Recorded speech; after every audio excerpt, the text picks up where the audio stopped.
Adolf Hitler is giving a speech in a beer hall in Munich.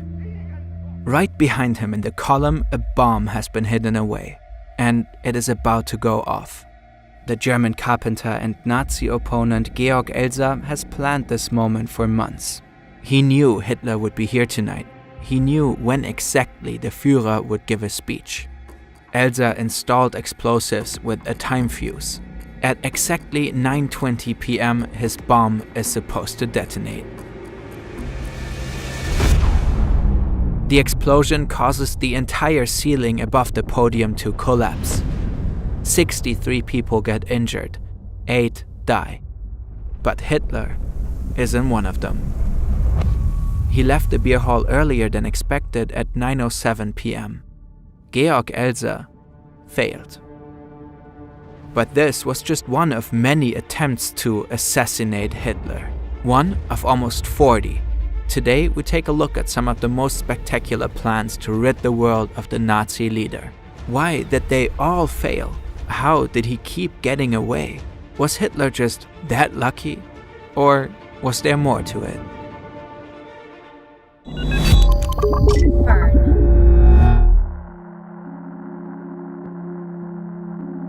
This is Henning von Tresckow, a first general staff officer in the Wehrmacht.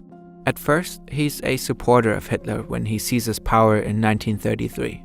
But that will soon change. Tresckow's turning point comes in 1941, when Germany attacks the Soviet Union. He thinks Hitler's invasion is military madness. He thinks they will lose the war. But Tresckow also has moral concerns. He knows about the mass murder of Jewish people. He knows what the regime is doing. A resolve forms within him. He's convinced that this mad dictator must be stopped at all cost. And in spring of 1943, Tresckow makes his move. He manages to persuade his commander-in-chief Günther von Kluge to invite Hitler to Smolensk in the Soviet Union. Here, Tresckow is stationed, and the Führer agrees. On March the 13th, 1943, he makes a stopover in Smolensk on his flight from Vinnitsa to his headquarters in East Prussia. At lunch, Tresckow asks Lieutenant Colonel Heinz Brandt, who is traveling with Hitler on the plane, for a favor. Brandt is to deliver a package containing 2 bottles of Control cognac to a friend of Tresckow's in East Prussia. Tresckow tells him that he lost a bet. Instead of 2 bottles of alcohol, however, the package contains a bomb with a detonator. Tresckow wants to feign an airplane accident. His co-conspirator Fabian von Schlabrendorf secretly activates the time pencil and then hands the package to Brandt. The plane takes off at around 3 p.m. On board are Hitler, Brandt, and the bomb. The bomb is supposed to explode within an hour. Schlabrendorf set the timer by crushing a glass vial filled with a corrosive liquid in the time pencil. The airplane should crash at about the height of Minsk.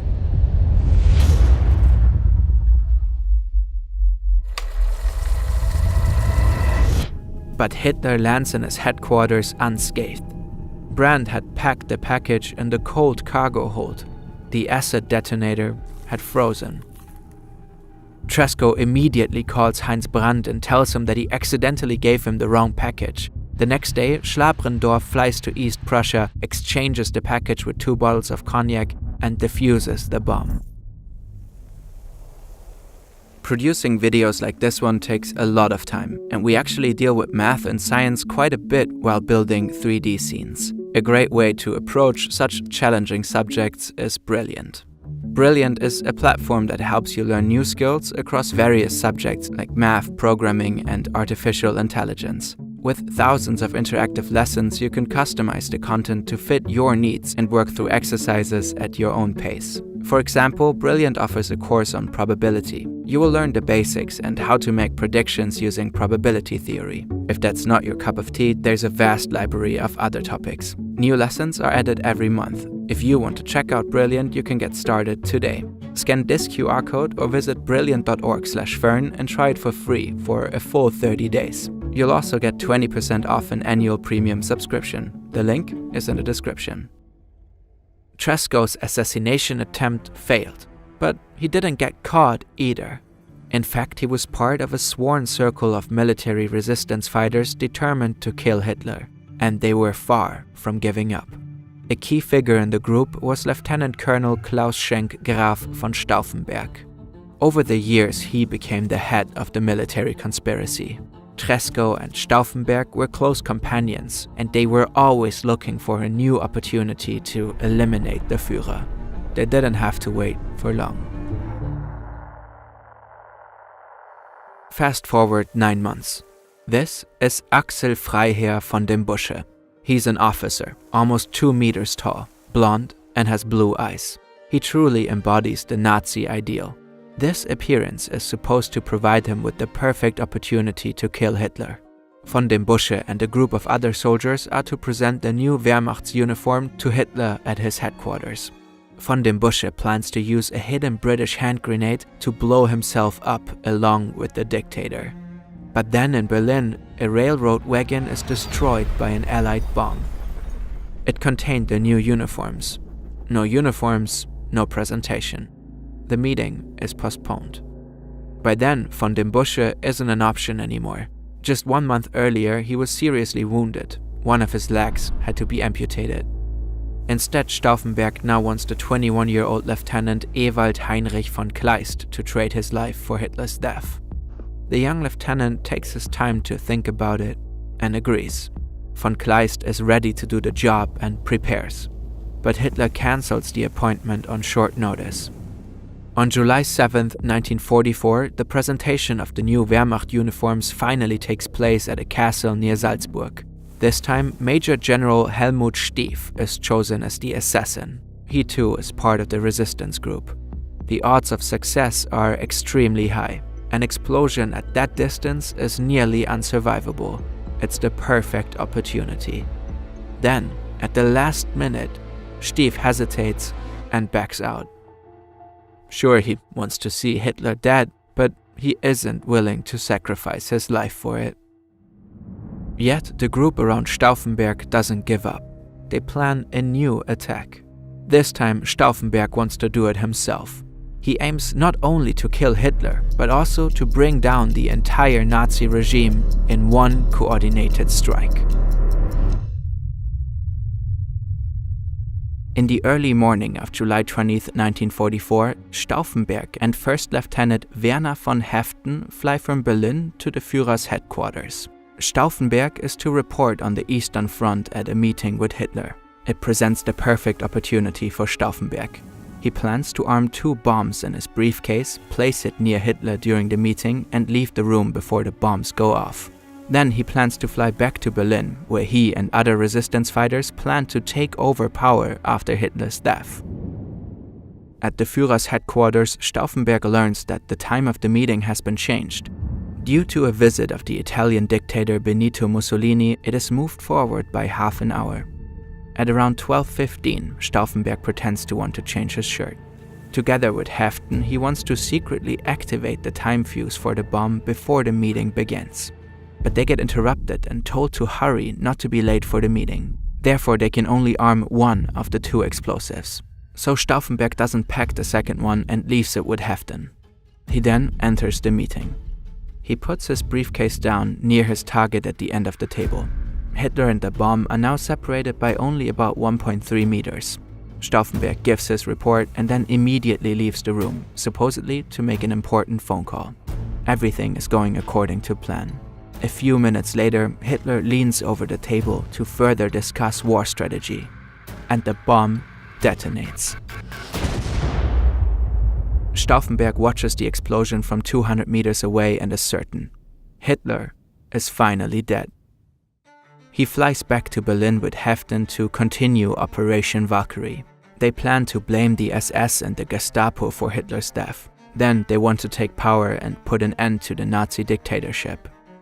But Operation Valkyrie failed. In the meeting room, the pressure wave caused the ceiling to collapse, and there's now a gaping hole in the floor where the briefcase once stood. The loud explosion ruptured the eardrums of almost everyone present. 4 people die, almost all of the others are injured. Only 2 people got off lightly. One of them is Adolf Hitler.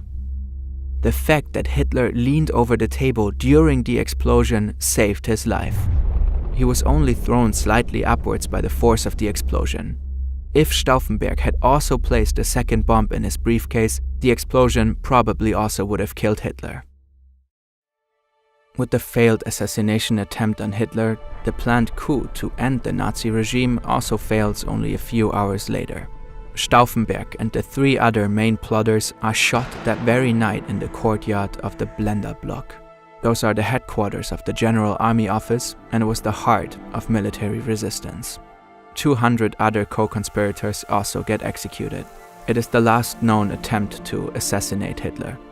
On April 30th, 1945, Hitler committed in the Führerbunker in Berlin. Why did Hitler survive again and again? In old photos and video recordings, we almost always see Hitler walking around alone. That was part of his image as an invincible, untouchable dictator. But in reality, Hitler had made many precautions to protect himself.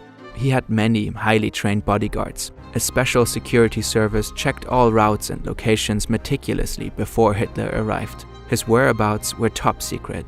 He was always well protected when he traveled by train, car, or plane. He had his own pilot and cook. He always had his meals tasted by his personal doctor before he started eating, all to minimize the risk of an assassination. Besides these security precautions, Hitler pursued a special tactic. He allegedly once said, "Das einzige Gegenmittel ist ein unstetes Leben," which means the only antidote is an unsteady life. He often changed his routes, cancelled trips at short notice, came earlier to meetings than planned, or left events earlier than expected. We don't know if and how a successful assassination would have changed Germany's history. What would have happened if Hitler had just stayed 13 minutes longer in the beer hall in 1939? Could millions of Jews have been saved if one of almost 40 recorded attempts would have succeeded? Or would someone else in the regime simply have taken his place? We will never know.